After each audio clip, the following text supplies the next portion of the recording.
find the ratio of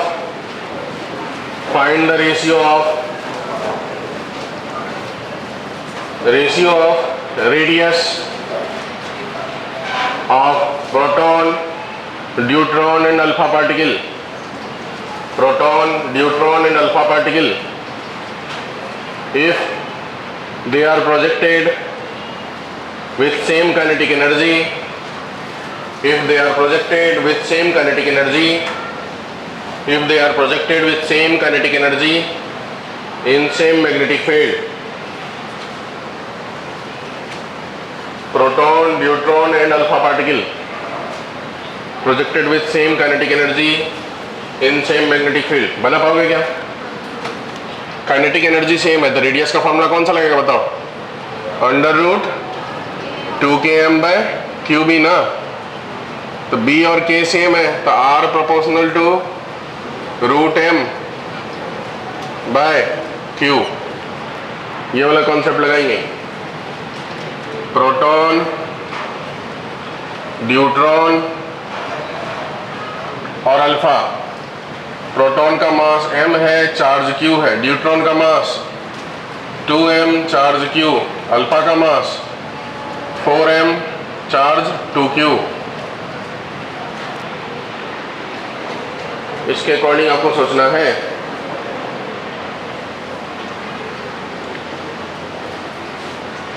R proton is to R deuteron is to R alpha equal to square root of m, तो 1, 2, 4, √1/1 is to √2/1 is to √4/2, क्योंकि 1 is to √2 is to 1।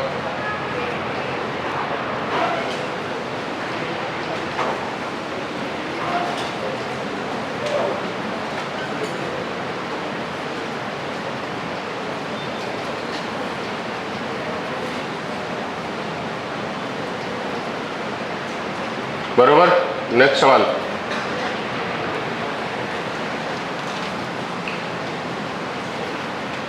Find the ratio of radius of lithium plus and sodium plus ion. Find the ratio of radius of lithium plus and sodium plus ion. Lithium plus and sodium plus ion projected accelerated by same voltage in same magnetic field. Accelerated by same voltage in same magnetic field. Accelerated by same voltage in same magnetic field. Same voltage, तो voltage वाला formula लगाना है। कल बताया था ना, 2 यहाँ पर आ गया था वोल्टेज, मास 1/b √q, ऐसा ही कुछ था ना शायद। तो ये तो सेम है, वोल्टेज भी सेम है, तो r proportional to square root of m/q, ऐसा ही कुछ होगा क्या बताओ? q भी नीचे में रूट में रहेगा। हाँ बराबर, यही था ना रिलेशन शायद। इसके हिसाब से lithium plus by sodium plus, तो बताओ मास के हिसाब से ये mass of lithium 6, mass of sodium 23, charge के हिसाब से charge of sodium 1, charge of lithium 1, √6/23।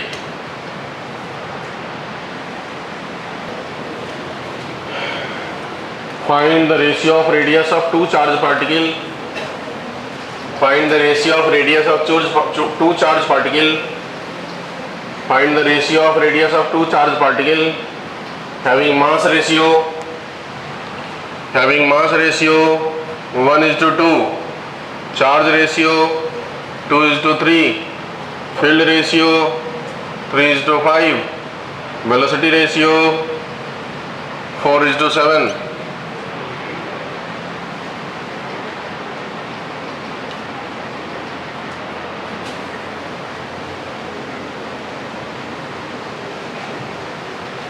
Formula लगाने का R = mv/qb।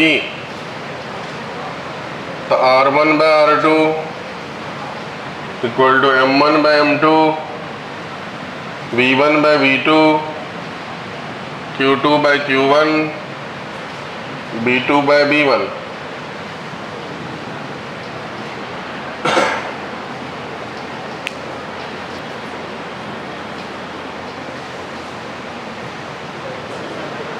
आ गया।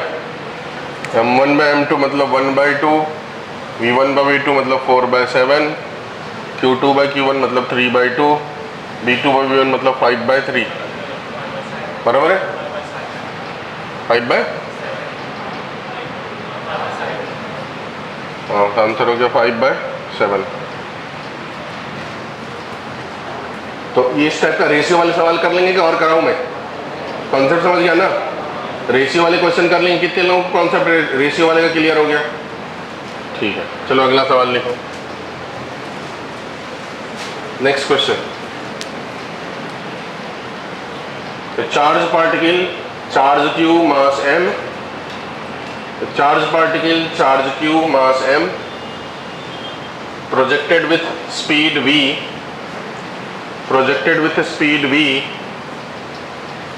projected with speed v in a perpendicular magnetic field as shown in figure, in a perpendicular magnetic field as shown in figure, find the angular deflection, find the angular deflection, comma vertical deflection and the time for which particle lies in magnetic field, and the time for which particle lies in magnetic field। एक diagram बनाने का, यहाँ से charge particle जिसका मास m है, charge q है, velocity v से inter किया।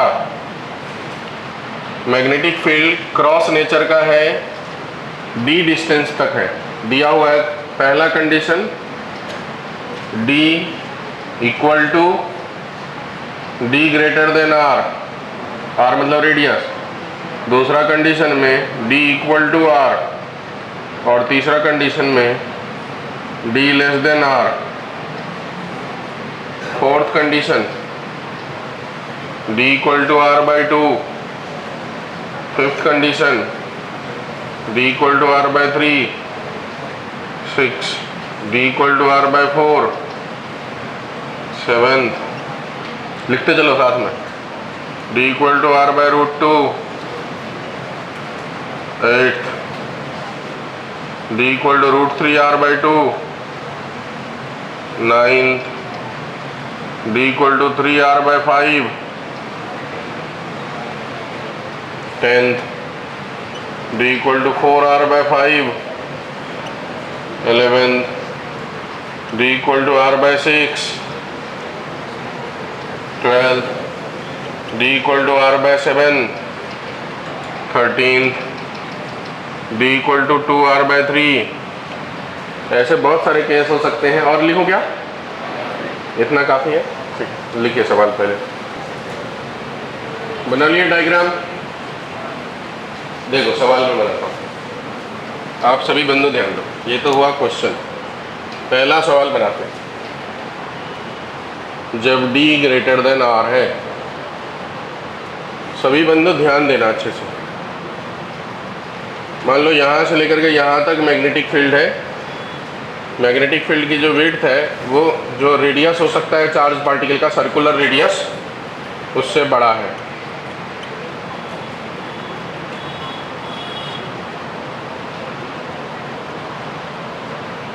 इस सिचुएशंस में जो चार्ज पार्टिकल यहाँ से इंटर करा, जो चार्ज पार्टिकल इस जगह से इंटर करा, उस पर फोर्स किधर लगेगा बताओ? ऊपर की तरफ लगेगा ना, उसके वजह से ये घूमेगा। तो ये ऐसे सर्कुलर ट्रैक में घूमेगा। इसकी सेंटर इसी लाइन पे कहीं होगी। क्योंकि फोर्स ऑलवेज टुवर्ड्स किधर रहता है, सेंटर। तो इसी लाइन पे कहीं होगी, मान लो इस जगह सेंटर है, तो यहाँ से लेकर यहाँ तक की जो डिस्टेंस है वो रेडियस हो गया, और यहाँ से लेकर के यहाँ तक की डिस्टेंस है वो भी रेडियस हो गया। ये रेडियस जो है वो छोटा है और जो डिस्टेंस है वो ज़्यादा है। तो ये charge particle semi circular track को फॉलो करते हुए यहाँ जब आएगा, अब इसके बाद फोर्स लगना बंद हो जाएगा, और वेलोसिटी को तो मतलब स्पीड को तो बदल नहीं सकता मैग्नेटिक फील्ड, तो सेम स्पीड से वो बाहर आ जाएगा। तो ट्रैक कैसा होगा, सेमी सर्कुलर। आप समझो इस बात को, क्या आपको ये बात दिमाग में समझाया नहीं? अगर d की वैल्यू रेडियस से ज़्यादा है तो मैग्नेटिक फील्ड अभी ख़त्म नहीं हुआ, उससे पहले ही चार्ज पार्टिकल मुड़ गया। चार्ज पार्टिकल सर्कुलर शेप में लेते लेते लेते लेते लेते ऐसे घूम गया, फील्ड तो और आगे तक था पहले कंडीशंस में। तो यहाँ भी फोर्स लग रहा है उसे, इस जगह में फोर्स टुवर्ड सेंटर, इस जगह में फोर्स टुवर्ड सेंटर, इस जगह में फोर्स टुवर्ड सेंटर, इस जगह में फोर्स टुवर्ड सेंटर। तो फोर्स इधर भी कंटिन्यू लगा, फील्ड तो इसके आगे भी है। तो अब ये बेंड हो गया toward centre, toward centre, toward centre, और जब एक बार फील्ड से बाहर आया तो उसी पाथ में स्ट्रेट लाइन आगे की तरफ चला जाएगा, ये इसी ट्रैक में वापस चला जाएगा। ऐसे ये ट्रैक से आया था, बरोबर। इसमें किसी को कोई दिक्कत समझने में तो बताओ, ऐसा होगा या कुछ और हो सकता है? बताओ तो सोच के। कुछ और हो सकता है इस वाले केस में, जब डी आर से बड़ा हो, मतलब मैग्नेटिक फील्ड का रेंज रेडियस, पॉसिबल रेडियस से ज़्यादा है, तो सिचुएशन में कुछ और हो सकता है। नहीं हो सकता है ना, बराबर है, नहीं है? तब इसमें एंगुलर डिफ्लेक्शन कितने का हुआ था? अब देखो, आने का डायरेक्शन ये है और जाने का डायरेक्शन ये है, तो कितने का डिफ्लेक्शन हुआ? 180 डिग्री का। तो एंगुलर डिफ्लेक्शन जो थीटा है, एंगुलर डिफ्लेक्शन वो हो गया 180 डिग्री का। वर्टिकल डिफ्लेक्शन मतलब वाई। वर्टिकल डिफ्लेक्शन कहने का मतलब जहां पार्टिकल इंटर किया, जहां फील्ड से पार्टिकल निकला, उसके बीच में जो वर्टिकल डिस्टेंस है वो कितना है बताओ? वर्टिकल डिफ्लेक्शन इधर सेंटर है, यहाँ से लेकर के यहाँ तक आर है, और ये वाला भी क्या होगा? आर होगा। तो वर्टिकल डिफ्लेक्शन जो है वो y इक्वल टू कितना आ गया? तो 2r, बरोबर। इसमें कोई दिक्कत नहीं। कितना देर चार्ज पार्टिकल जो है रहेगा सर्कल उसके अंदर, मैग्नेटिक फील्ड के अंदर? तो बताओ, पूरा सर्कल होने में जितना समय लगेगा उस टाइम का आधा टाइम रहा ना, क्योंकि सेमी सर्कल कंप्लीट किया उसने। तो सेमी सर्कल कंप्लीट किया, पूरा सर्कल अगर कंप्लीट होता तो टाइम पीरियड के बराबर टाइम लगता, लेकिन आधा सर्कल कंप्लीट हुआ तो आधा ही टाइम लगेगा। मतलब कितना लगेगा बताओ? t/2, t/2 मतलब πm/qb, इतना समय तक रहेगा। ये पहला वाला पार्ट क्लियर है, किसी को कोई दिक्कत? दूसरा वाला पार्ट, सेकेंड वाला पार्ट में जब d इक्वल टू r है तो आप यही सोचो, सेम कंडीशंस। अब क्या हुआ?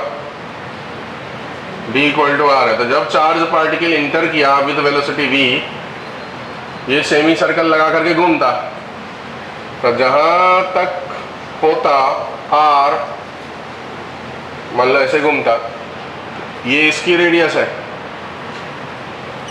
सेंटर है, मैग्नेटिक फील्ड भी ऑलमोस्ट यहीं तक है। इसका मतलब यहाँ तक जब वो पहुँचाता उसकी वेलोसिटी की डायरेक्शन ये हो गई। अब वो बिल्कुल बाउंड्री पे है, ना फील्ड में है ना फील्ड के बाहर है, बिल्कुल अलोंग द बाउंड्री। तो अब ये चार्ज पार्टिकल किधर चला जाएगा? इसके ऊपर फोर्स लगना बंद हो जाएगा, तो ये सीधा सीधा इसी डायरेक्शन में चलता जाएगा, अलोंग द बाउंड्री। फील्ड के अंदर है ही नहीं, वो एकदम बाउंड्री पे पहुंच गया, तो उसी के अलोंग चलता जाएगा। उसके अलोंग चलता गया तो डिफ्लेक्शन, इस केस में डिफ्लेक्शन कितना होगा बताओ? 90 डिग्री का, क्योंकि आ ऐसे रहा है और जा ऐसे रहा है। वर्टिकल डिफ्लेक्शन y कितना होगा बताओ? रेडियस के बराबर, बराबर। मतलब जहाँ से इंटर किया और जहाँ से समझो निकल रहा है उसके बीच का जो डिस्टेंस है, ये वर्टिकल डिफ्लेक्शन y किसके बराबर हो गया? रेडियस के बराबर। टाइम कितना लगेगा बताओ तो? t/4, तो बताओ क्या हो गया? πm/2qb, बराबर। इसमें कोई दिक्कत नहीं। अब तीसरा केस, जब d की वैल्यू r से छोटी है, तो d की वैल्यू r से छोटी मतलब यहाँ घूमता, d यहीं, मैग्नेटिक फील्ड यहीं तक रहती, तो वो वाला डायग्राम बनाते। थर्ड केस, अच्छे से समझना, थर्ड पे फिर पूरा बेस्ड है। मान लो कि चार्ज पार्टिकल यहाँ से इंटर किया with velocity v, cross nature का फील्ड है,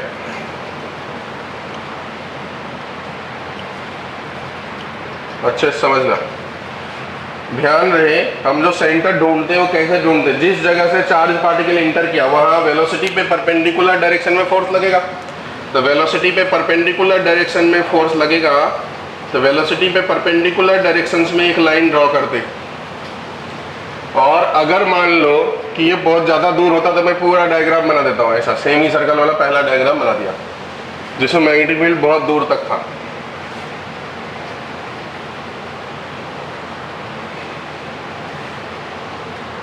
ठीक है, लेकिन प्रॉब्लम यह है कि इसमें मैग्नेटिक फील्ड यहाँ तक भी नहीं है, यहाँ तक भी नहीं, इधर तक ही है। ठीक है, मतलब इसके बाद मैग्नेटिक फील्ड नहीं है। मैग्नेटिक फील्ड जहाँ तक है वो डिस्टेंस d एक्चुअली में रेडियस से क्या है, छोटी है, बराबर। तो ऐसे केस में चार्ज पार्टिकल जो यहाँ से निकला था वो यहाँ जब जाएगा तो इसके आगे का ट्रैक तो हो नहीं पाएगा ना, जब यहाँ पहुँचेगा तो इस टेंजेंट के डायरेक्शन में ये निकल जाएगा, बराबर। क्योंकि उसके बाद उसके ऊपर फोर्स लगना क्या हो जाएगा, उस पॉइंट के बाद उस पॉइंट तक फोर्स लगेगा, उसके बाद पॉइंट फोर्स लगना बंद हो जाएगा था। अब उस सर्कल का सेंटर कहाँ तक होगा, अब आप सोचो, मैंने बोला जहाँ से इंटर किया वहाँ परपेंडिकुलर ड्रॉ कर दो, और जहाँ से निकल रहा है वहाँ से भी जो फोर्स लग रहा होगा उस वेलोसिटी पे परपेंडिकुलर, टेंजेंट पे जो परपेंडिकुलर डायरेक्शन में फोर्स लग रहा होगा, ये दोनों फोर्स कहाँ जाके मिलेगा, सेंटर पे। तो टुवर्ड सेंटर ही होना चाहिए ना, तो इसका मतलब आपको सेंटर लाइन मिल गया। सेंटर कैसे ढूंढना है, जहाँ से चार्ज पार्टिकल मैग्नेटिक फील्ड में इंटर कर रहा है उस जगह वेलोसिटी पे परपेंडिकुलर ड्रॉ कर दो, जहाँ से चार्ज पार्टिकल मैग्नेटिक फील्ड से बाहर निकल रहा है उस जगह जो है वेलोसिटी पे परपेंडिकुलर ड्रॉ कर दो। दोनों परपेंडिकुलर जिस जगह इंटरसेक्ट करेगा वही जो होगा सेंटर पॉइंट होगा उस सर्कुलर ट्रैक का, बरोबर है। बताओ, इतना समझा क्या? हाँ, कोई दिक्कत इसमें है तो बताओ, इसमें कोई प्रॉब्लम नहीं। अब हमारा काम है इसमें हमको एंगल निकालना है, टाइम निकालना है और डिफ्लेक्शन निकालना है, तो वो बड़े आसानी से बन जाएगा। पर इतनी बात अगर समझ गया तो मैं आगे की बात बताऊँ, पहले आप एक बार सोच लो इस पर कि ऐसा ही होगा या कुछ और होगा।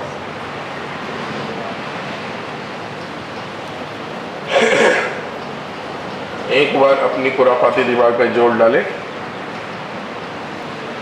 ठीक, मतलब ऐसा ही होगा, बराबर, सहमत है ना आप? अब देखो हमको निकालना है डिफ्लेक्शन, तो हम क्या करेंगे, ये इसका शुरुआत का लाइन ऑफ मोशन है,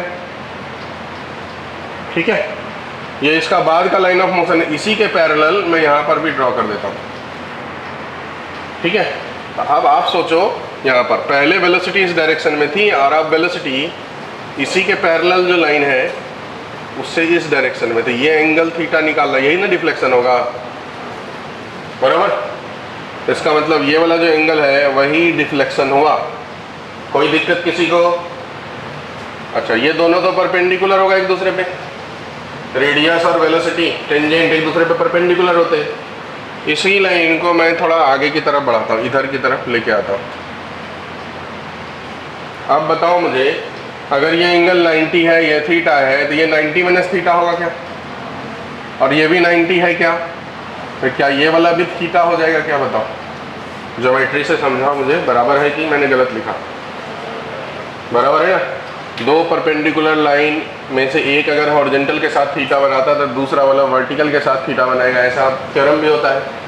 और अगर आपको थ्योरम नहीं भी याद है तो ये थीटा, ये 90, ये 90 माइनस थीटा, ये 90, तो इसको थीटा होना पड़ेगा, बराबर। यही निकालना है हमको, कोई प्रॉब्लम किसी को नहीं है, बढ़िया।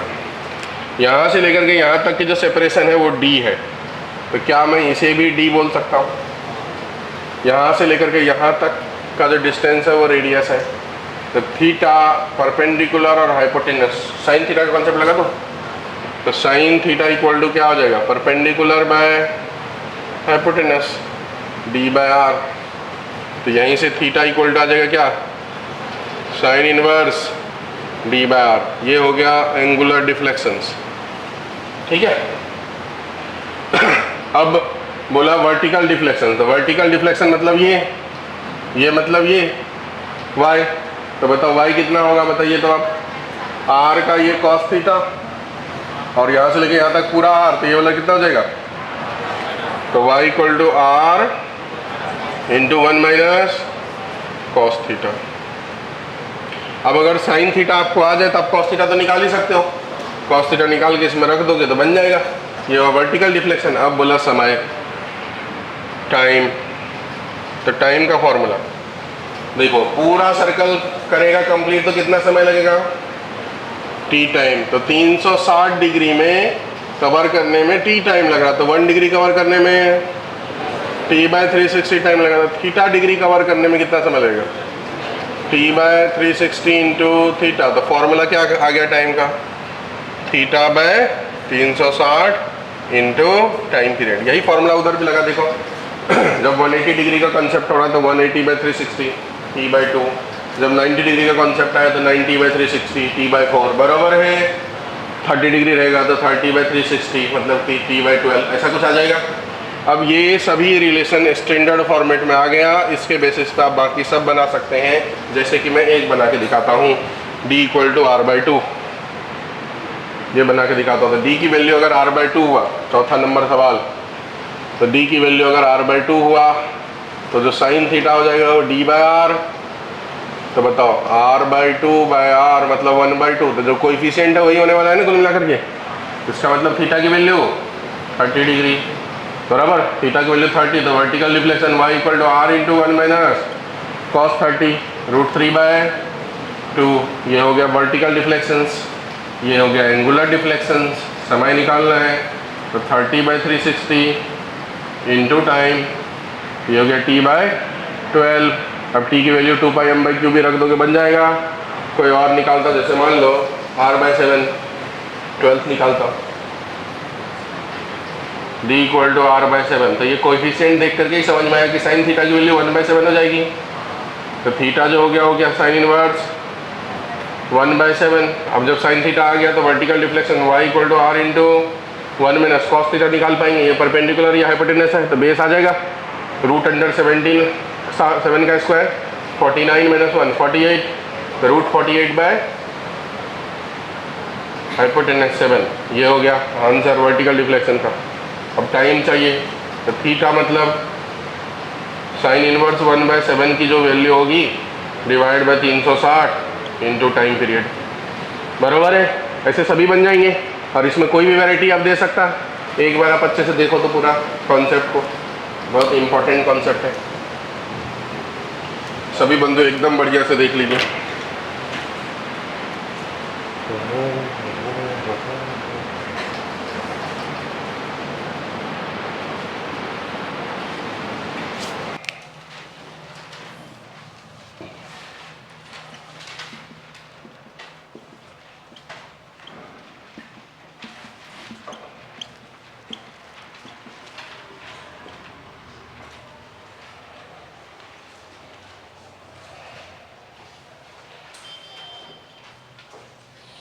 एक चार्ज पार्टिकल परपेंडिकुलर आने के बजाय अगर एक एंगल पे आए तो क्या होगा। मान लेते हैं थीटा एंगल पे आया इसके साथ। पहले ये पॉजिटिव चार्ज है, नेगेटिव चार्ज होगा तब क्या होगा, पॉजिटिव चार्ज है तब क्या होगा। तब देखो जहाँ से वो इंटर कर रहा है वहाँ वेलोसिटी पे परपेंडिकुलर ड्रॉ करना, ठीक है। फोर्स इसी परपेंडिकुलर डायरेक्शन में लगेगा, या तो उधर या ये तो इधर। फोर्स का डायरेक्शन निकालेंगे, चार्ज अगर पॉजिटिव है तो इस डायरेक्शन में आया, और चार्ज अगर नेगेटिव होता है तो फोर्स इस डायरेक्शन में लगता। अगर फोर्स इस डायरेक्शन में लग रहा है तो ये ऐसे बेंड करेगा, और जब ऐसे बेंड करेगा तो इस जगह निकलेगा, फिर उसी वेलोसिटी से निकलेगा, उसी एंगल पे निकलेगा। तो यहाँ भी परपेंडिकुलर ड्रॉ करना है। ये दोनों परपेंडिकुलर जिस जगह मिलेगा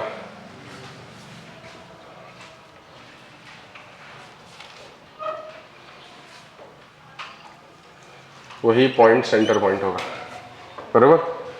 तो अब आपको समय निकालना है कितना देर वो फील्ड में रहा। निकाल पाओगे क्या, ट्राई करो तो स्टैंडर्ड फॉर्मेट में। देखो सभी बंदो नहीं निकाल पाओगे लगता है।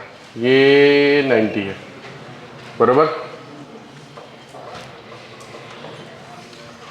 ये एंगल थीटा है, ये भी 90 है। तो अब सोचो ये थीटा है, ये 90, तो ये कितना आ जाएगा 90 माइनस थीटा। वही केस तो यहाँ भी होगा ना, ये 90 ये थीटा, तो ये और ये तो ट्रायंगल है, टोटल एंगल कितना होना चाहिए 180 डिग्री। 180 डिग्री कब होगा, जब ये एंगल कितना हो 2 थीटा। तो 2 थीटा टाइम्स जो है वो सर्कल कंप्लीट करेगा। तो अगर ये सर्कल पूरा कंप्लीट होता, जो कि नहीं हो रहा है, तो पूरा कंप्लीट होता तो 360 डिग्री बनाता, तो समय लगता टाइम पीरियड टी। अभी लेकिन सेंटर पे कितना एंगल बना रहा है वो 2 थीटा, तो समय कितना लगेगा बताओ 2 थीटा बाय 360 इंटू टी, यही टाइम लगेगा। ये हो गया आंसर, बता दो।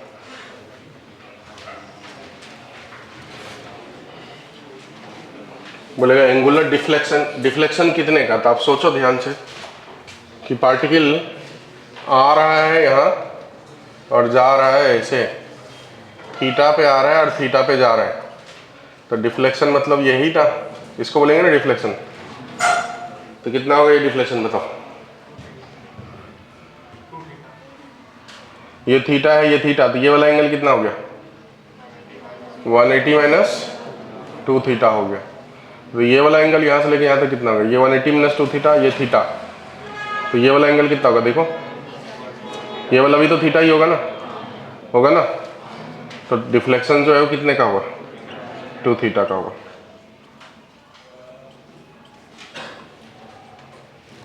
अगर यही चार्ज नेगेटिव होता तो क्या होता, बनाओ तो जरा सा उसको, आप पहले ये पॉजिटिव वाला बनाओ।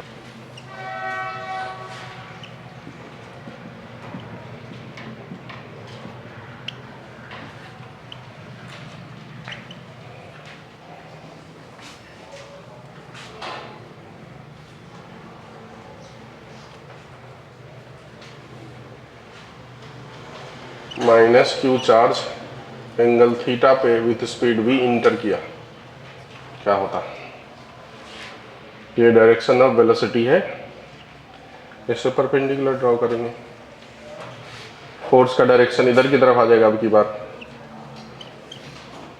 कि ऐसे घूम करके ऐसे बाहर जाएगा, थीटा पे आया है थीटा पे जाएगा, यहाँ से परपेंडिकुलर ड्रॉ करें, ये दोनों जिस जगह मिलेगा वही होगा सेंटर। ट्राई करो जरा सा, टाइम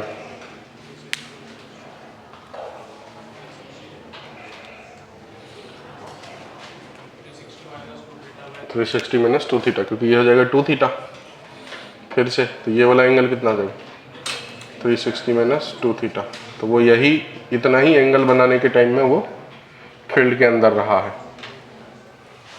तो जो टाइम हो जाएगा 360 minus 2 theta by 360 into time, इतना समय रहेगा। डिफ्लेक्शन कितने का हुआ ये देखो, आया ऐसे एंगल पे और जा रहा है ऐसे एंगल पे, ये भी थीटा ये भी थीटा, लेकिन डिफ्लेक्शन यहाँ से वहाँ जा रहा है, मतलब ये वाला डिफ्लेक्शन होगा,